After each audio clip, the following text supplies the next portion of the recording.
un hombre sano, sin antecedentes familiares, y sospechaban retinopatía autoinmune, por eso me lo derivan, para empezar a estudiarlo. Tenía la visión mejor corregida, era en el ojo derecho, que le habían operado de catarata 4 décimas, y en el otro ojo, con su supuesta maculopatía, también 4 décimas. Era pseudofáquico el ojo derecho y con catarata nuclear leve el ojo izquierdo. Presión normal.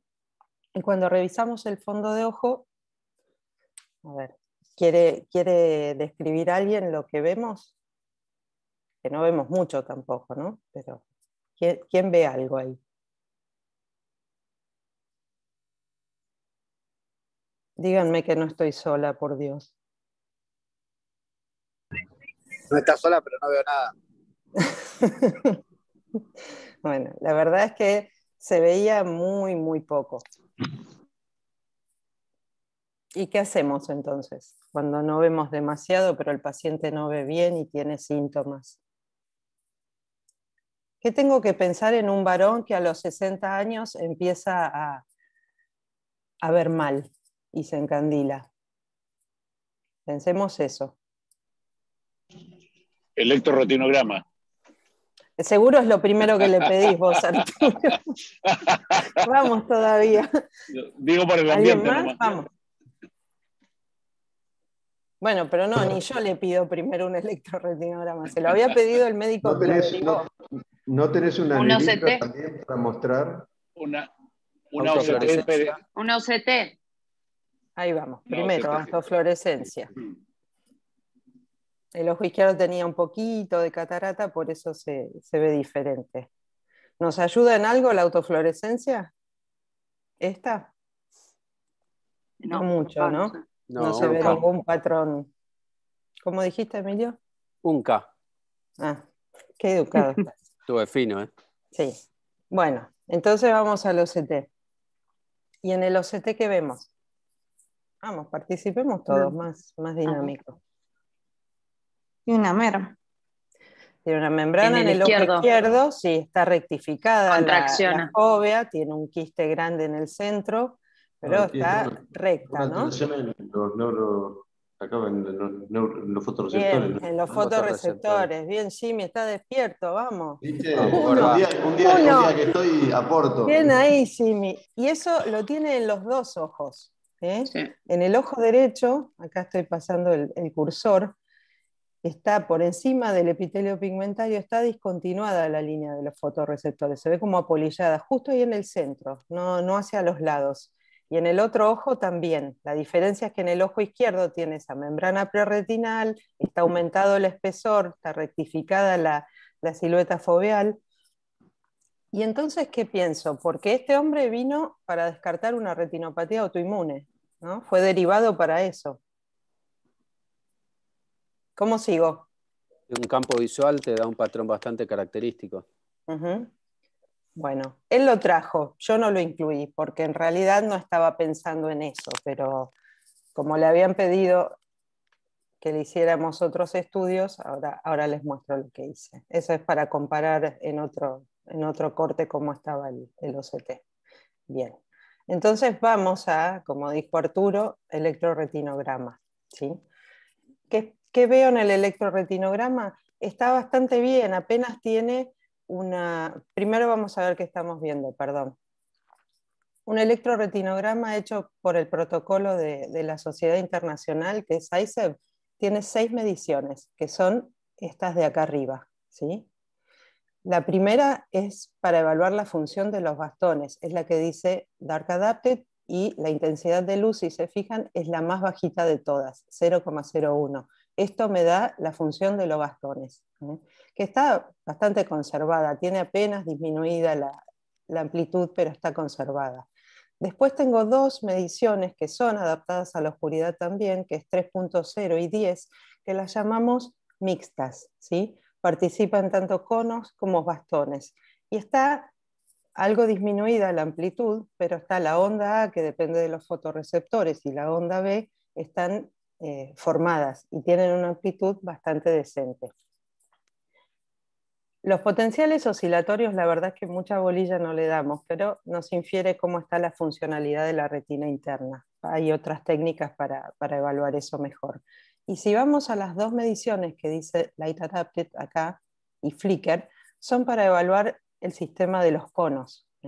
Entonces yo veo que si bien está algo disminuida la amplitud y un poquito retrasada la conducción, porque me lo dicen los tiempos, que miro acá abajo y tengo el parámetro normal para compararlo, pero solo le digo que estas dos son específicas para ver los conos.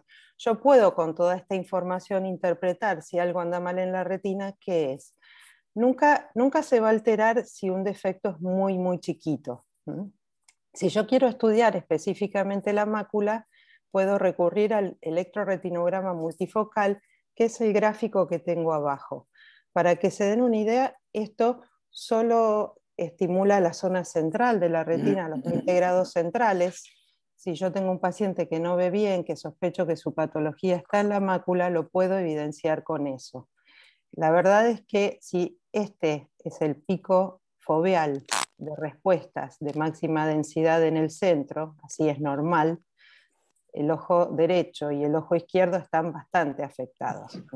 Coincide con lo que ahí está más hablando. fácil con dibujitos, ¿eh? Y por eso estoy hablando de ese y no la sonda. Pero bueno, el informe que el equipo te da, vos podés discriminar cómo son las ondas, están compuestas por los fotorreceptores y las dipolares, o por anillos, y te dice en cada anillo cómo está la amplitud, pero lo más fácil para el oftalmólogo que está recibiendo este estudio es comparar el pico foveal normal con el del paciente, ¿sí? ¿Qué te dice esto? En cada hexágono de esos, ¿cuál es la densidad de células respondiendo? Cuanto más cálido el color, más células respondiendo en ese pedacito, en esa superficie tenés. Bueno. Entonces, ¿dónde me detengo? ¿Qué es lo que a mí me termina de orientar? Él no tenía un patrón de los que yo espero ver en una retinopatía autoinmune y no me parecía el cuadro clínico tampoco, pero bueno, hay descripciones. Los pacientes que tienen membranas prerretinales tienen una tracción tangencial en la retina, ¿sí? Y eso enlentece el tiempo de conducción y altera la amplitud. Y si comparan el ojo izquierdo con el del derecho, eso se marca también. Esto es lo que les estaba mostrando recién. Entonces, ¿en qué pensamos? Tenemos un varón que a los 60 años empieza con disminución de agudeza visual, que le operan una catarata pensando que ese era el problema y se encuentran con que no mejoraba la visión del ojo derecho, que era el operado. El otro ni le plantearon la cirugía porque era muy riesgoso, entonces nunca le trataron la maculopatía, que en realidad era una membrana prerretinal, ¿no? Con edema, con contracción. ¿Qué pienso? Laura, de hecho, ¿te acordás que en un momento hablamos que el electroretinograma era nos iba a avisar realmente si una membrana premacular iba a ser posible de ser sacada con éxito visual o no, justamente por eso, porque hay muchas alteraciones en la superficie de la retina que aunque vos las quites, el paciente no recupera visión. Y entonces en un momento te acordás que hablamos de hacerles a todos los pacientes que tenían una membrana premacular, hacerles este estudio como para poder saber si realmente se justificaba la cirugía. Qué bueno que alguien me escuche cuando digo eso.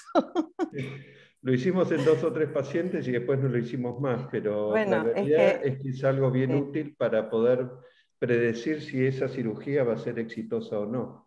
¿Cuánto veía de ese ojo, Laura, el de la membrana? De los 2, 4. Veía lo mismo que con el que no tenía la membrana. Porque nosotros podemos ver rectificaciones como esa, con esa membrana tan tenue que tenía y que el tipo vea 10 décimas, así que no estoy tan seguro que sea la membrana lo que... No, él tiene las dos cosas. Él tiene la afección de los fotorreceptores, tiene rectificada la fobia y el electroretinograma de ese ojo está, digamos, si bien no está tan alterado, está alterado, pero con chance, lo que recién comentaba Cristian es que hay trabajos, uno es el que mostré, que te dicen, en función de cuán dañado está, también qué chance de recuperación visual tiene ese paciente. Y la verdad que no estaba tan mal, tenía alterada la conducción, como que están funcionando los fotorreceptores, pero están funcionando mal. Pero ¿qué pienso en el contexto clínico? ¿Pienso en retinopatía autoinmune? ¿Está mal lo que pensó su médico? No, no está mal. Él tiene un paciente que a los 60 años empieza a decir que ve mal, que no tiene muchas alteraciones al fondo de ojo y que se encandila. Yo creo que esos síntomas son lo que lo orientaron a pensar en eso. Y que además... Laura no tendría que haber pensado que tenía algún otro, digamos, trastorno general para pensar en autoinmune, como un Hashimoto. Generalmente tienen problemas tiroideos asociados. Sí, claro, pero bueno, evidentemente lo consideró, porque ¿cuál es el otro diagnóstico? Si pensamos en un autoinmune, ¿qué otra cosa tenemos que pensar también como un diagnóstico diferencial?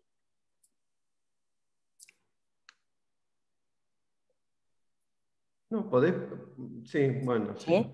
También eh, él pensó en esto. Entonces, cuando yo le hago mi devolución con los estudios, yo estaba pensando más en su afección localizada macular. El paciente era un paciente, como vos decís, no tenía otras enfermedades autoinmunes, no tenía antecedentes de neoplasias, no tomaba medicaciones que pudiéramos pensar, que esa es otra cosa cuando tenés un cuadro bilateral, pensar que puede haber toxicidad, ya sea por medicamentos o por otras sustancias. ¿Y cómo sigo? ¿Cómo estudio a este paciente? ¿Puede ser eso lo que lo esté molestando? No. No solo, porque el otro ojo, el ojo operado, también tiene esos síntomas. Pero ¿y no puede tratarse de una distrofia macular genética? Podría tratarse perfectamente y ser pacientes que a lo mejor vieron relativamente mal y pasó desapercibida esa visión. Él lo que dice es que hasta los 60 años él vio bien, hasta los 59, 60 vio bien, de hecho sacaba el registro, no tenía, digamos, hay como chequearlo, se atendía en el Austral, entonces lo venían tratando hace tiempo. ¿Y esto? Que esté comenzando, a los 60 años empiezan los fotorreceptores a afectarse. Pero no Bueno. parece porque no tiene un solo drusen, ¿no? Bien. Que no parece porque no tiene una alteración del epitelio pigmentario, ni tiene drusen, ni tiene, no sé, no parecería por lo menos. No parecería. No es la forma habitual de presentación de una degeneración macular Bien. relacionada a la edad. Bien.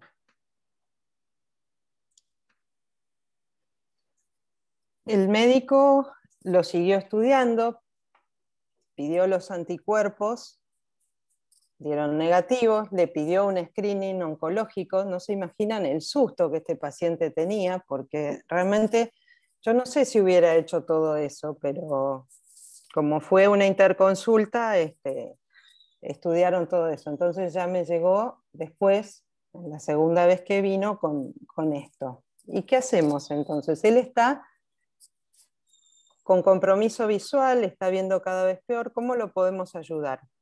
¿Qué harían? ¿Screening oncológico qué es? ¿Un PET? Claro, le hicieron un PET, lo vio un oncólogo, supongo que ahí del hospital, porque se atendía ahí, y le hicieron imágenes para descartar neoplasias.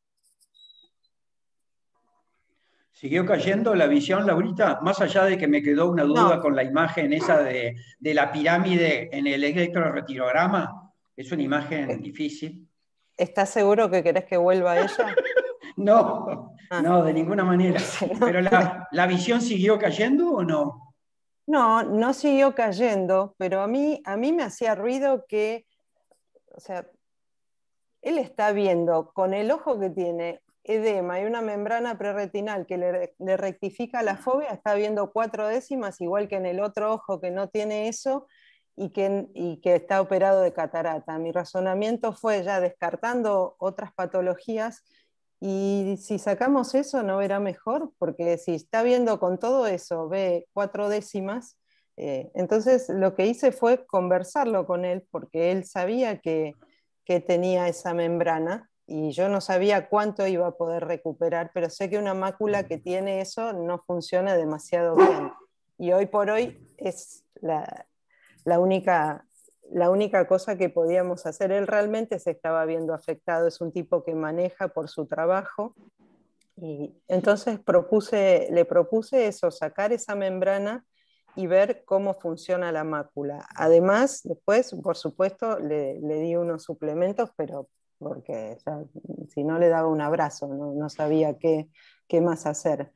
Entonces le sacamos la membrana, él tenía prequirúrgicas 4 décimas de visión, a los 3 meses ya había mejorado la visión a 7 décimas, lo dejé solo con Bronfenac en gotas y lo vi hace poco, cumpliéndose 8 meses de posoperatorio, y la verdad es que se está yendo el edema, está viendo mejor, y son esas cosas que decís, no sé si fue más intuición, pálpito o qué, pero porque no sabía cuánto iba a mejorar, pero sí se lo expliqué claramente que esto era algo que, digamos, por su ojo derecho no podía hacer nada, más que darle un filtro para que esté más cómodo y no se encandile tanto, que le mejore el contraste, pero por suerte mejoró bastante la visión, está bien, y lo mantengo solo con las gotas hasta que se termine de ir el edema. Pero me interesaba mostrarlo porque, bueno, es para estudiar por qué sí y por qué no una retinopatía autoinmune, qué hubieran hecho, si lo hubieran tratado o no. Lau, ¿te puedo hacer una pregunta? Sí, por supuesto. En la imagen del medio, que es los 3 meses posoperatorios, se ve parafoveal, casi una atrofia completa de los fotorreceptores. Sí, pero no sé si es una atrofia completa, porque está como engrosado más que apolillado, está como edematizado, pero la sigue teniendo, pero de hecho, vos fíjate cómo al sacar la tracción, la visión puede mejorar. Él lee lento, pero lee, y vas pasando los carteles y no podés creer que siga leyendo, porque yo tampoco tengo mucho una explicación más que darnos cuenta que esa membrana, que por ahí ese edema lo minimizábamos o lo relativizábamos porque no tenía forma de montaña, solo rectificaba, evidentemente estaba alterando la función. Y si te acordás del electroretinograma que mostré, en el ojo izquierdo había una diferencia en la afección con el ojo derecho. Igual te sigue sin explicar qué pasaba en el ojo derecho, porque también le había bajado la visión y no tenía membrana. Sí, pero y yo supongo, ¿cuál es el único diagnóstico posible de los que nos quedan? Que tuviera algo genético no detectado, y creo que antes de operarle la catarata se lo morfaron, porque no sé si no le habrían hecho un OCT, porque la desilusión vino después de operar la catarata y que quedó en 4 décimas. Yo podría pedirle un testeo genético, pero no sé si se justifica realmente. ¿Qué harían? Por eso traje este caso, porque me interesa cómo seguirlo. ¿Y el otro ojo sigue con la misma visión? ¿Sigue el con sus 4 décimos? Con los filtros mejora un poco el contraste y levantó a 6. Lau, también es cierto que la uvectomía aumenta la oxigenación de la retina, y yo no sé si eso también tiene algo que ver en la recuperación visual. Puede ser, algo cambió, evidentemente, algo cambió, eso es indudable, porque aparte, mi razonamiento fue, ninguna mácula con esa tracción y ese edema puede funcionar bien. De hecho, la alteración en el electroretinograma no era simétrica del todo, ¿sí? Nada, es un caso para salir un poco de lo nuestro y repasar. Por suerte salió bien, pero bueno, no sé por qué tenía esa sensación de que esa mácula nadie le había dado bola en mucho tiempo, no sé por qué razón, y podía responder. Como te decía, tampoco queda claro que con la OCT de arriba vea 4 décimas con esa membrana. Sí, yo lo sé, pero era así. No le das ni bola en general. No le das ni bola. No le das ni bola en general, pero es que por eso traigo el caso, porque no le das ni bola en general, pero lo único que por ahí podíamos cambiarle para que él estuviera mejor, porque realmente era un tipo que estaba viendo muy, muy limitado su día a día. Y la catarata era leve. Hacerle otro electro ahí, compararlo con ese. Sí, lo iba a hacer cuando ya pasara casi un año de la operación, sí. Y entonces... De paso, hacerle un campo visual, a ver que bien. no vaya a ser que tenga, a veces hay unos escotomas ahí.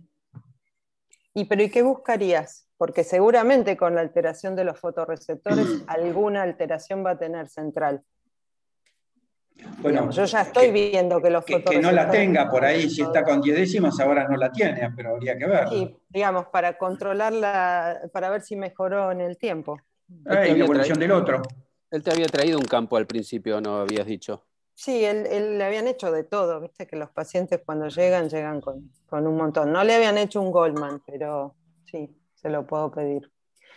Y entonces, ¿cómo vamos a repasar esto? ¿Cómo hago un diagnóstico? ¿En qué me apoyo para hacer un diagnóstico de retinopatía autoinmune, que era por lo que lo habían derivado? ¿Sí?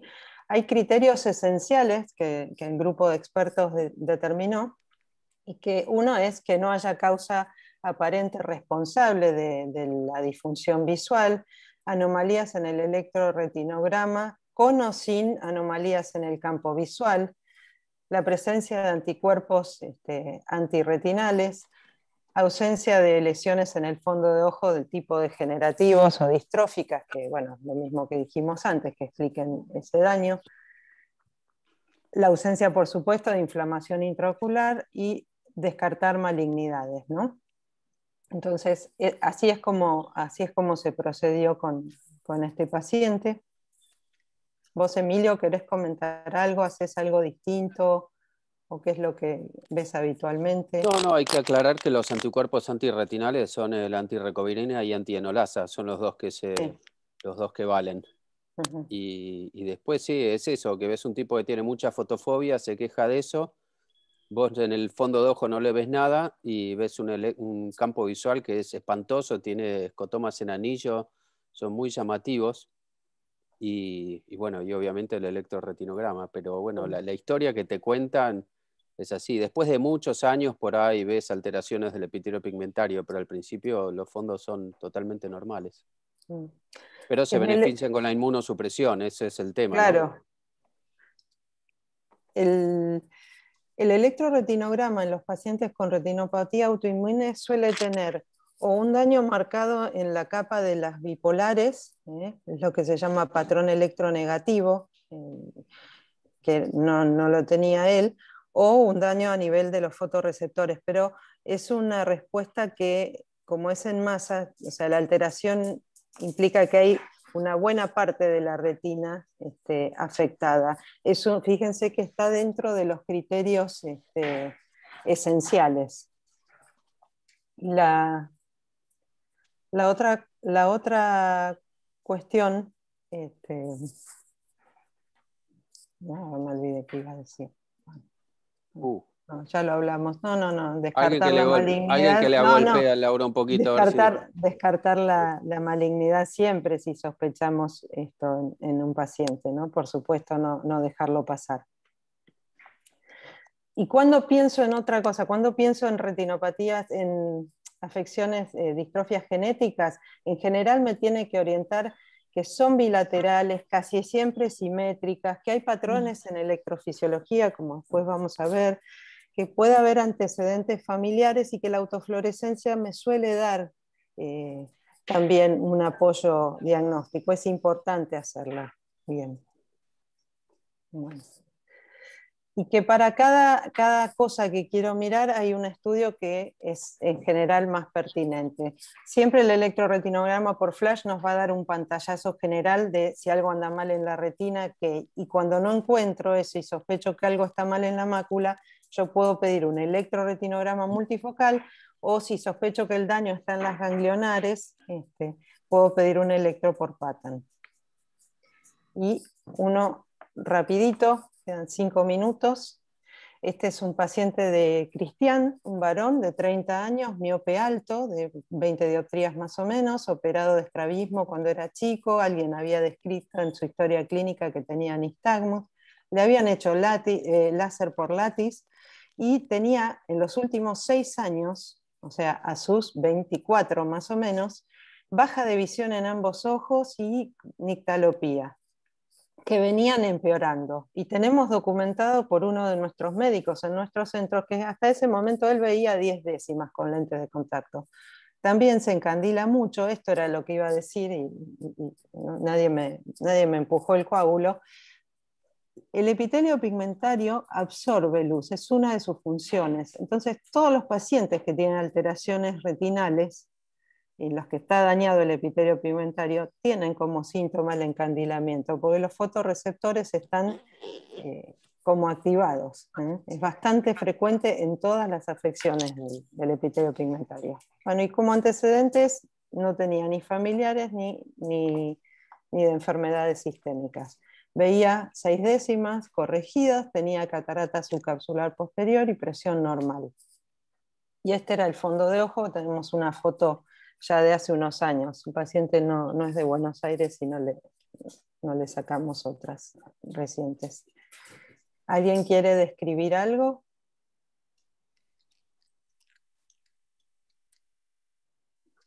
Bueno, parece un fondo miope, ¿no? Empecemos por ahí.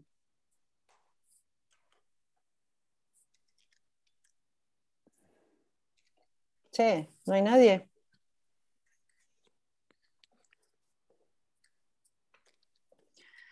Tenía un OCT viejo, en el que no había... Parece miope.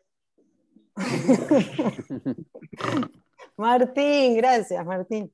Bueno, tenía un OCT viejo. Que estás hablando en un idioma árabe. Es como si escribieras de derecha a izquierda para mí. Bueno, en el OCT no se veía mayor alteración, no, son esos a colores y bastante pixelados, pero no se veía ninguna alteración significativa. Tenía en su momento hecha también una RFG que no mostraba ninguna filtración, ningún patrón específico, más que su miopía alta. Se le testeó la función macular con un electro multifocal, que ya a esta altura son expertos y saben ver que el pico foveal está bastante reducido. Parecen conito dulce de leche que le comieron la punta, mira. Sí, qué rico. Los sabanets. Tremendo. Bueno, y acá esto es lo importante y por eso lo traje, ¿sí? Tenemos un paciente que a sus 20 y pico de años, acostumbrado ya a vivir con su miopía alta, pero que hacía una vida bastante normal, empieza a notar que ve mal de noche y que le está bajando la visión. ¿Qué veo acá en el electroretinograma? ¿Se acuerdan que dijimos? Función de bastones, funciones mixtas y funciones de conos. Lo que más llama la atención, que seguro lo estabas por decir, Emilio, era esto, ¿sí? Que la onda B no llega a la línea de base, ¿sí? Se forma la onda A, que depende de los fotorreceptores, pero la onda B no, en las máximas respuestas. ¿Cómo analizo esto? A esto le llamamos relación BA disminuida, menor de 1.5, que es el mínimo normal. Esto le da el nombre de electroretinograma con patrón electronegativo. Pero también, si vamos a la función de los bastones, están abolidos. Y acá tenemos un problema, Houston, porque cuando yo veo esto, digo, este es el patrón. Hay 2 afecciones básicamente que son las que más frecuentemente me pueden dar este patrón, y son la retinosquisis juvenil ligada al X y la ceguera nocturna congénita estacionaria. Casi siempre que yo tengo un electro con ese patrón, estoy hablando de esas 2 enfermedades. También vimos que la retinopatía asociada a melanomas específicamente también podía darlo, pero me encuentro con esto y digo, genial. ¿La isquemia retinal no te da también así? Sí, pero en realidad la isquemia vos la diagnosticás con una RCT, una trombosis. no es que, Sí, claro, sí, sí, no es que vamos a estos estudios para eso, pero sí, por supuesto. Está, pero sí, está bien. Claro, pero es un patrón dentro de lo que son las distrofias retinales de los que usamos. Cerraba bárbaro. Siempre digo eso en la trombosis, de la que uno apunta que puede ser isquémica y nunca lo había visto así. La retina interna, claro, sí. Claro. Si cuando el daño es severo y se dañan los fotorreceptores, también la onda va a estar disminuida. Pero, ¿qué es lo que no me...? A ver, si yo le digo al paciente, fenómeno, este es el patrón de una ceguera congénita nocturna estacionaria, pero yo estoy empeorando, me dijo. Bien. Y cuando miro la función de los bastones, está bastante planita. Sacar lo de estacionaria, entonces. Claro, entonces, ¿qué hago con el libro? Porque cuando yo tengo esto, no es normal ver esto, ¿sí? Tiene la función de los bastones prácticamente plana, ¿eh? Eso es más parecido en una retinosis. Lo que no es parecido a retinosis es todo el resto, porque los conos funcionan, porque acá hay onda A formada en las respuestas mixtas. En el electroretinograma de retinosis prácticamente todo está plano o muy afectado. Y entonces, esto es un poco lo que dijimos después, ¿sí? Cuando hablamos de electroretinograma electronegativo o relación BA afectada, nos está diciendo que el problema principal no está en los fotorreceptores, sino que está en las capas medias, en el pasaje de la señal entre el fotorreceptor y las bipolares. La lista de causas posibles es esa, pero como les dije, las dos más frecuentes son la ceguera congénita nocturna estacionaria y la retinosquisis. Yo puedo tener enfermedades según la capa de la retina diferentes cuando estudiamos distrofias retinales. Entonces, por eso es importante hacer la determinación de cuál es la capa afectada cuando puedo hacerlo. En este caso, estábamos pensando en esto, ¿sí? En una ceguera congénita, pero el paciente insistía, es un paciente que venimos siguiendo, es paciente de Cristiana, hace varios años que lo seguimos, y el electroretinograma se mantiene igual. Entonces lo mandamos a hacer un testeo genético y tiene la particularidad, son rarísimos estos casos, pero hay descriptos. Él tiene dos mutaciones coexistiendo. Una es RP9, que es causal conocida de retinosis pigmentaria autosómica dominante, y tiene la mutación NIX, que es causa de ceguera congénita nocturna estacionaria, también bien conocida. Por eso es que él tiene un electroretinograma bien parecido a la estacionaria, pero con afección severa de los fotorreceptores bastones. Es sumamente raro, pero bueno, es lo que le produce ese deterioro que el paciente nota, sobre todo en la visión nocturna. Así que es raro dentro de los raros. Roser González Duarte es la genetista que está a la cabeza de DBGen, que es un laboratorio spin-off de la Universidad de Barcelona. Tiene muchísima experiencia estudiando estas enfermedades y también estaba de lo más emocionada. Entonces, por lo menos le pudimos dar una respuesta al paciente de por qué le pasa lo que le pasa, más allá de todavía no poder ayudarlo. Que se compre un perro. No le puedo decir eso. Bueno, esto es para recordar un poco que retinosis puede comprometer también la visión central, que puede ser o no sindrómica, que es la mayoría de las IRDs. Si yo estudio lo que funciona mal, en este caso, el RP9 es lo que le está haciendo sentir esa progresión en la visión nocturna. Estos Pasaste grafiquitos 4 les van a minutos, encantar, Laura. ya está. Bueno, dale nomás. Laura. Laura, antes, Sí. tendrías que decir lo que le mandaste, pues le mandaste filtros especiales y le mandaste también retina, que es este producto para estimular. Lo que pasa es que los pacientes que con retinosis son muy vulnerables al daño con la luz. Eso es un punto de controversia porque como no se publica en el Ophthalmology una serie con 2 millones de casos, pero quienes se dedican a hacer investigación en retina siempre aconsejan darle esos filtros, porque la luz azul, cuando vos tenés lipofucsina acumulada en la retina, es una reacción normal que nos pasa a todos, que se generan radicales citotóxicos, oxidativos.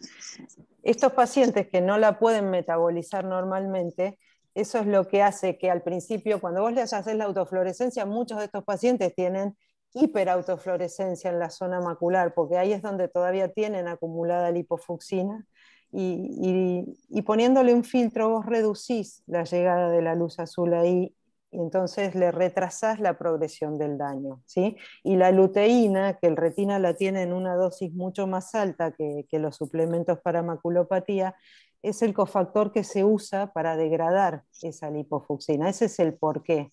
Yo tengo varios pacientes que por Stargardt o por estas afecciones de retinosis están con los filtros y el suplemento. Y la verdad es que a 3 años, 4 con estabilidad es un logro. Yo no sé cuánto lo podemos retrasar, pero hay varios pacientes que tienen su enfermedad como estancada. No sé a qué atribuirlo, pero se los doy porque por ahora no tengo otra herramienta más que sí testearlos para que Deja sí de puedan compartir tu entrar. pantalla, Laura. Dale.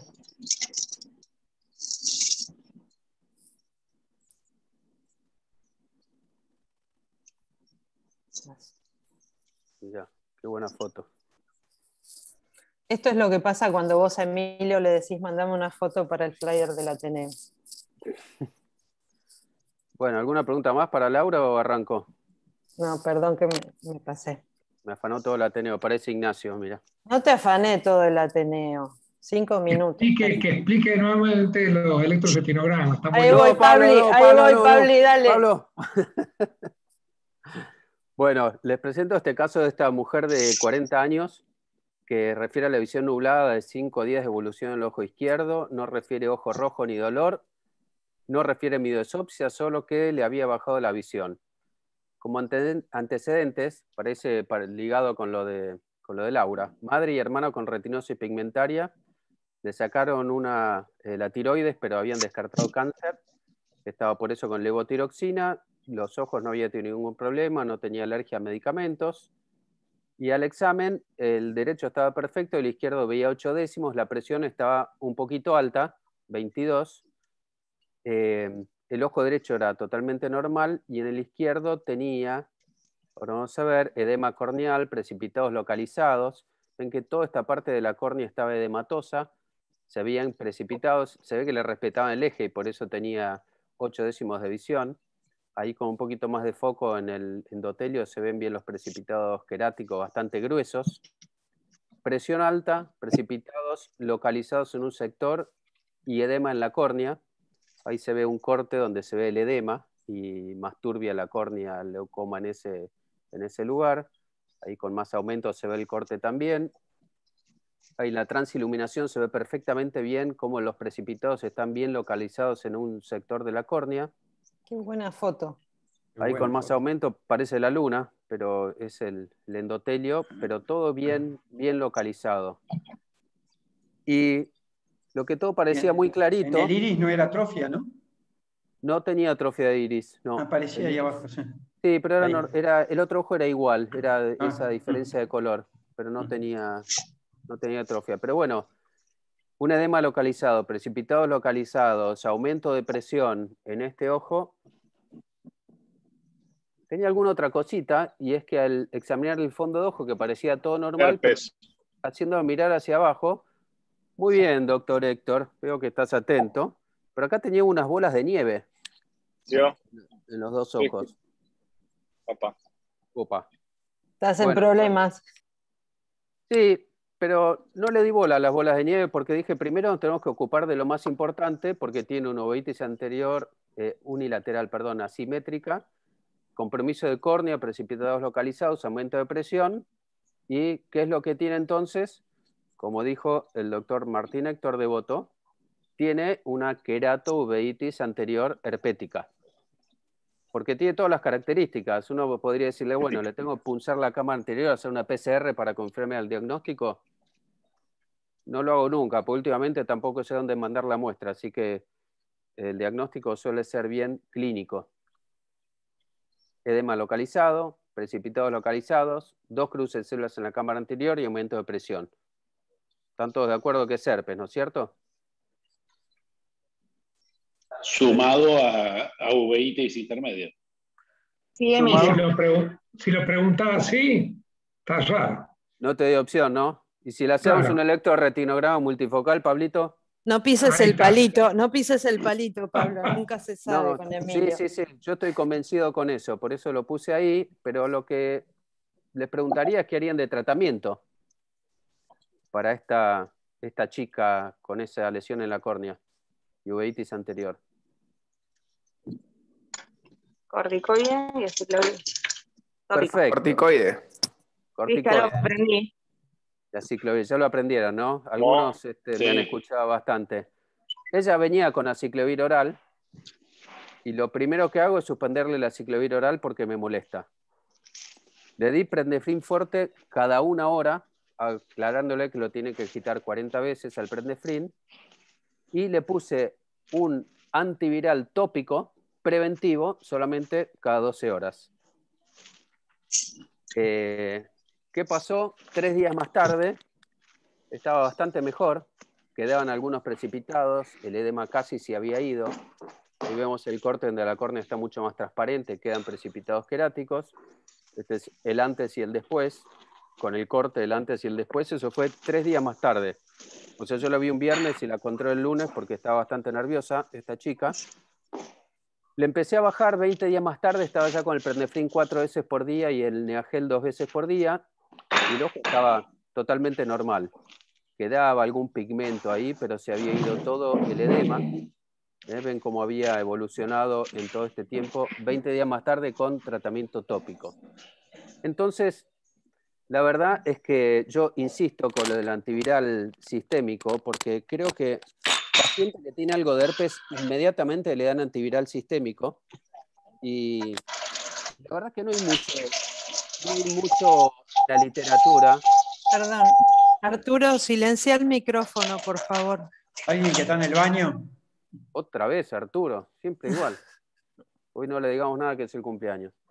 Bueno, el tratamiento para la uveitis herpética siempre se incluye la aciclovir oral, y en realidad no hay nada en la literatura que justifique ese tratamiento. El grupo de estudio del herpes, que se hizo hace muchos años, donde, entre otras cosas, nos dice que cuando tenemos queratitis estromal hay que usar corticoides. También nos dice que en la uveitis anterior herpética, acá hay algo que yo no entiendo, porque cuando uno lee el estudio dice no hay una diferencia estadísticamente significativa con placebo, pero dicen que si hubieran tenido más casos seguramente les daba positivo, entonces todos lo recomiendan. Entonces, ¿cuál es el concepto de estadísticamente significativo o no? O sea que en la práctica no está demostrado que el aciclovir sirva para la uveitis herpética, ni siquiera que sirva para la queratitis herpética estromal para el episodio agudo. La única salvedad acá es que tal vez usándolo 400 miligramos 2 veces por día puede prevenir las recurrencias de la queratitis herpética, pero no de la uveitis.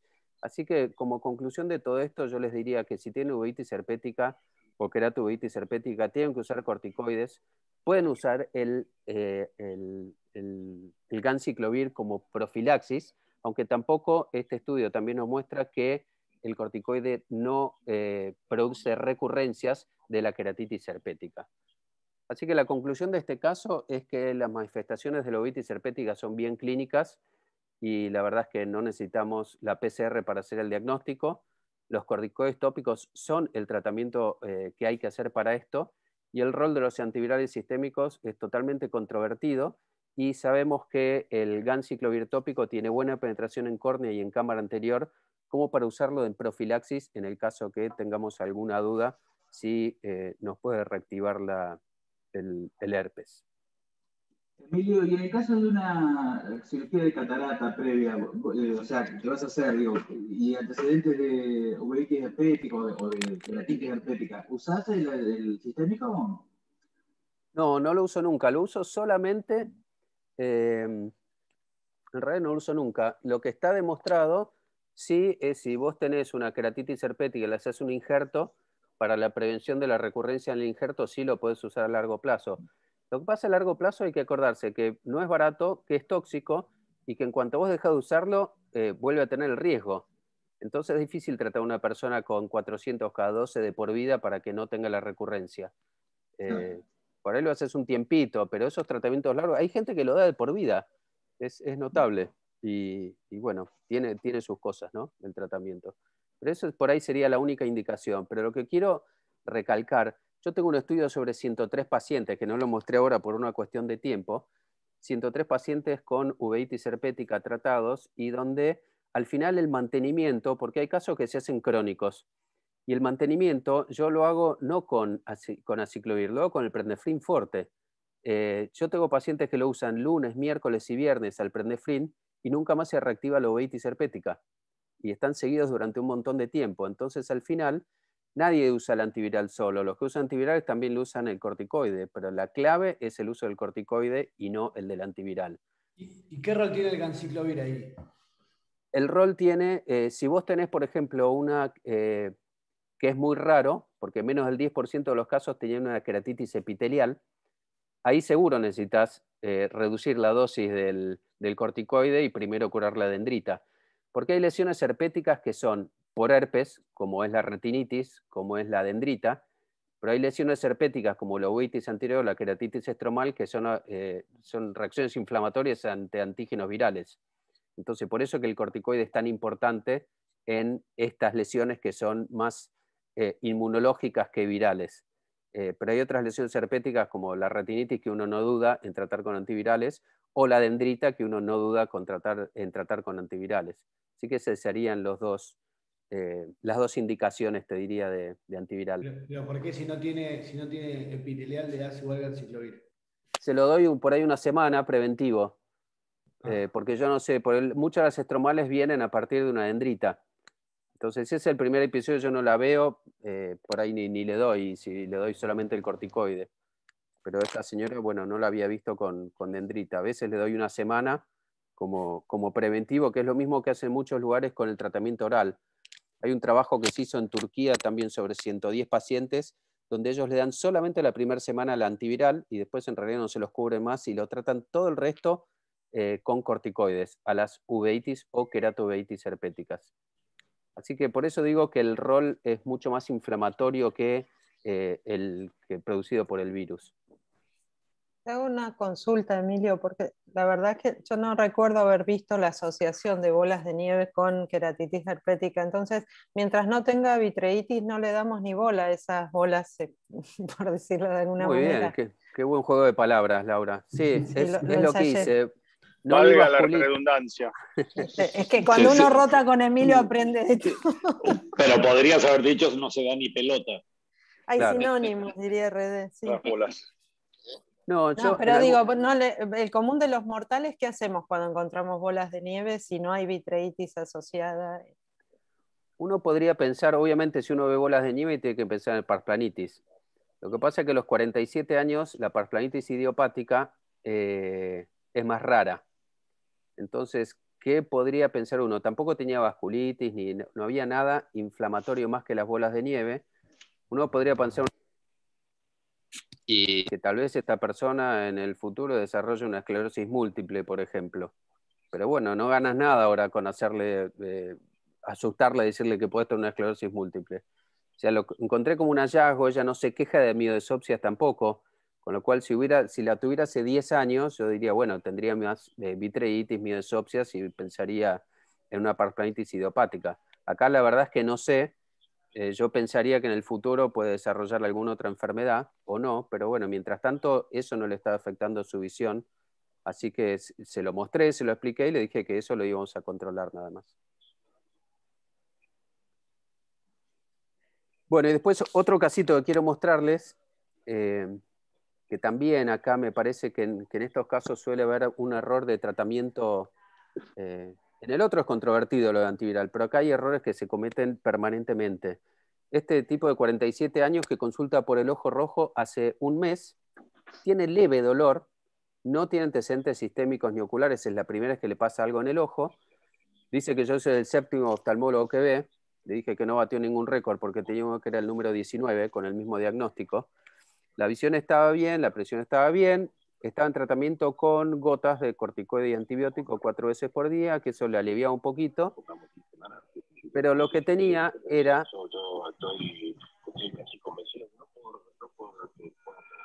Hay una radio prendida ahí. El perdón, corte estaba... acabo de bajar el volumen. Ah, bueno. La cámara anterior estaba bien, no tenía nada acá, pero acá tenía algo rojito, y cuando nos vamos hacia el costado, eso rojito estaba más sobrelevado. Cuando le hacemos un corte con la lámpara hendidura, vemos que está bien sobrelevado, y esto es lo que le dolía, tenía hace un mes, y no se estaba resolviendo con el tratamiento tópico de gotas. ¿Qué es lo que tiene este sujeto? Una escleritis. Tiene una escleritis, ¿no es cierto? Una escleritis nodular. Hay que hacerle una biopsia antes que se cure. Hay que hacer una biopsia, es una opción, pero podemos curarlo antes también. No, el concepto es que, claro, uno hace el diagnóstico, sí, escleritis anterior nodular. Sin duda hay un nódulo que le duele, que lo tiene hace un mes, que no se le va. Y esto, ¿tenemos que seguir buscándole una enfermedad sistémica a este sujeto? ¿O puede no tener nada? No. Solo No lo tuvo en ese puede ojo, no tener nunca nada. en el otro. 50% de posibilidades. Tal cual. Eso es importante porque muchos se empecinan en buscarle y mandarlo al reumatólogo a este tipo. Y yo en realidad, la causa más común sistémica de escleritis es la artritis reumatoidea. Pero la artritis reumatoidea tiene artritis, entonces con preguntarle si tiene artritis, si tiene inflamación en alguna articulación, cosa que el tipo dice que no. Enfermedad inflamatoria intestinal, el tipo no tiene distensión, ni diarrea, ni constipación, no tiene nada. Algún problema en la piel, pensando no sé, en un lupus, el tipo no tiene psoriasis. ¿No? La verdad es que cuando uno lo interroga, no le duele la espalda, no le duele nada, es sano, pero tiene una escleritis. Yo la verdad que esos tipos no los mando al reumatólogo cuando el interrogatorio no tiene absolutamente nada, porque, como dice Eduardo, 50% o... nosotros estudiamos todos nuestros pacientes con escleritis y realmente el 70% no tenía una enfermedad sistémica asociada en escleritis nodular o difusa. Así que, bueno, tiene su escleritis, ¿qué hacemos de tratamiento? Él estaba con gotas. ¿Qué le damos de tratamiento? Sean inyectables. Perfecto, eso es una opción. O sea, el tratamiento es o corticoides sistémicos o corticoides inyectables en el lugar. O sea, jamás una escleritis se cura con gotas. Si se cura con gotas es porque no es una escleritis. Entonces, la opción de triamcinolona subconjuntival era una opción. No le gustó demasiado a este hombre la opción de la ¿Es una triamcinolona. epiescleritis si se cura con gotas? Es una epiescleritis si se cura con gotas. Esas son las que se curan solas o con gotas. Si la esclera está inflamada, nunca se te va a curar con gotas. Así que triamcinolona subconjuntival es extraordinario, pero bueno, el hecho de pinchar el ojo a alguien que nunca tuvo nada a veces le asusta. Le planteé las dos opciones, a mí me da lo mismo en realidad. Prefirió el tratamiento oral, 1 miligramo kilo, y que quede bien claro que yo fui el 7º oftalmólogo porque todos hicieron lo mismo, el tratamiento tópico. Y es lo que constantemente pasa con las escleritis. Le cambian una gota, le dan el prednefrin, se lo dan cada 1 hora, cada 2 horas, pero nunca termina de controlarse con tratamiento tópico. Así que o es oral o triamcinolona subconjuntival, se usan 0,2 centímetros cúbicos de la ampolla por cada cuadrante que esté afectado. Se le coloca en la conjuntiva, cerca donde está la lesión, y eso alcanza para... a la semana prácticamente desaparecen los casos de escleritis. Así que como conclusión de esto, la escleritis no responde a las gotas. Acá tenemos otro caso, siguiendo el mismo cuadro. Esta chica de 19 años, 2 semanas de evolución, no tenía dolor. Uno siempre piensa que la escleritis duele, pero hay un 30% de los casos que nunca van a referir dolor.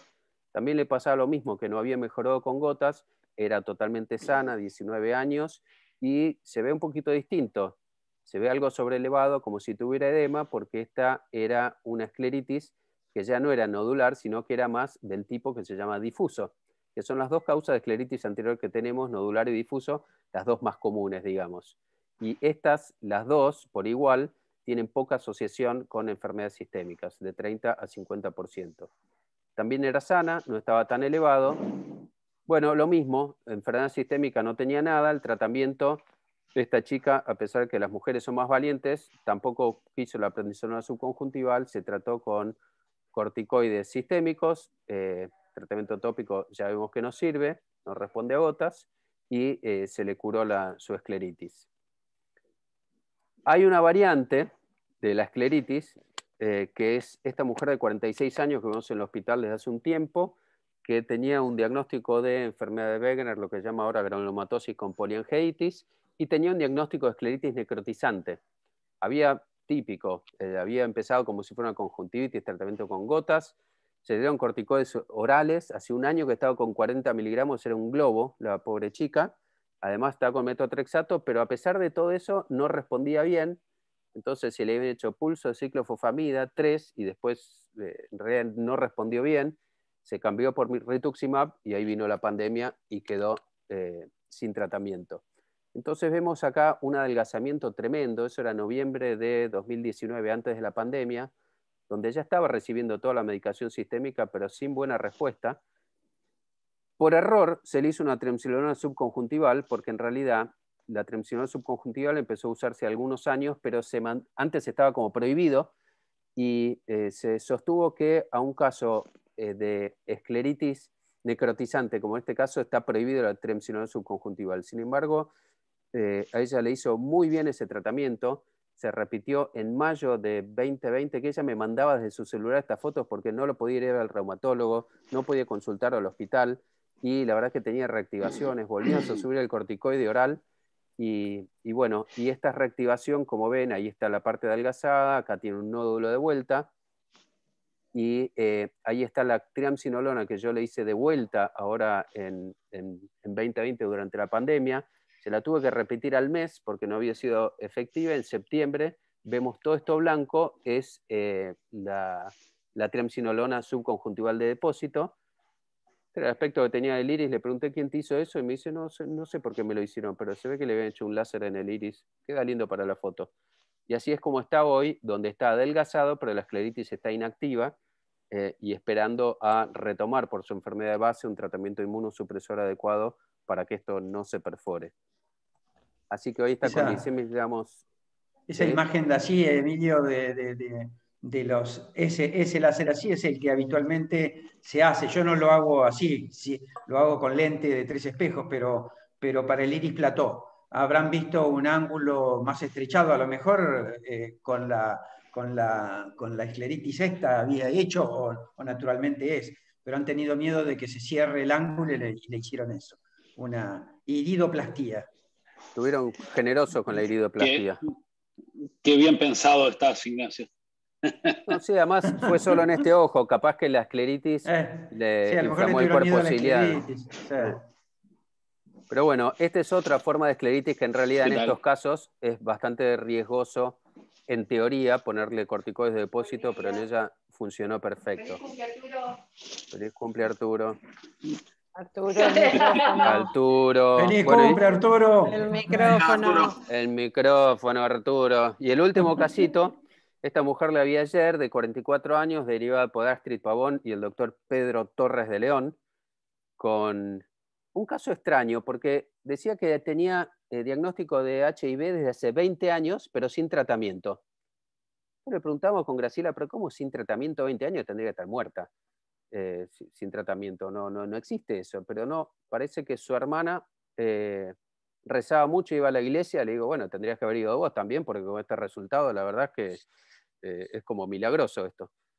Pero bueno, hace 3 semanas le baja la visión, la empiezan a estudiar, le dan tratamiento para su HIV, tiene muy bajo CD4 y le baja la visión del ojo izquierdo a 2 décimas con presión normal.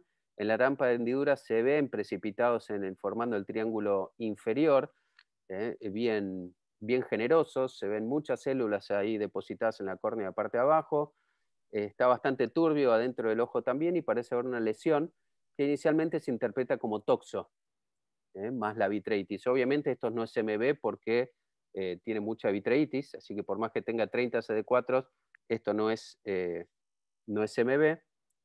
Pero si le muestro un poquito más, vemos que tiene otras características, tiene atrofia en esta zona más periférica, hay una retinitis como que está avanzando hacia el polo posterior. Y si les muestro un poquito más, vemos que también tiene retinitis del otro lado, así que ese aspecto granular y ese avance con necrosis en el centro, ¿qué se les ocurre? Retinal aguda. Efectivamente lo que tiene... Herpes. Esta tiene una Mira. necrosis retinal aguda, esta paciente, así que lo que necesita es tratamiento con aciclovir endovenoso, darle por supuesto el tratamiento tópico y también necesita corticoides orales por más que tenga HIV y 30 CD4, porque tiene mucha reacción inflamatoria. Bueno, así que muchos herpes afectando la retina, produciendo uveitis, más las escleritis. Así que sin electroretinograma para ninguno de ellos. Espero que lo hayan disfrutado y si tienen alguna pregunta. Un comentario nomás para los casos de eso que mostraste de escleritis posterior. Yo he recibido varios de esos casos, perdón, de escleritis necrotizante anterior. Yo he recibido varios de esos casos con diagnóstico presuntivo de melanoma. Ningún melanoma de la historia se ve así. No lo ven por transparencia. El melanoma o está afuera o está adentro, pero no se ve por transparencia. Entonces, cuando ustedes vean algo así que es medio sospechoso, es porque no es melanoma. ¿Ah? Y algunos de estos casos venían con indicaciones de biopsia. Imagínense una biopsia a una esclera que está casi perforada. ¿Ah? Entonces, para que tengan en cuenta nada más que no es el aspecto de un melanoma. Y un detalle que está bueno eso, Artur, pero además los que tienen escleritis necrotizante, el 97% tiene una enfermedad sistémica asociada, o sea, tiene un Wegener, tiene una artritis, tiene una policondritis, o sea, no es algo que le pase a una persona que esté sana. Además.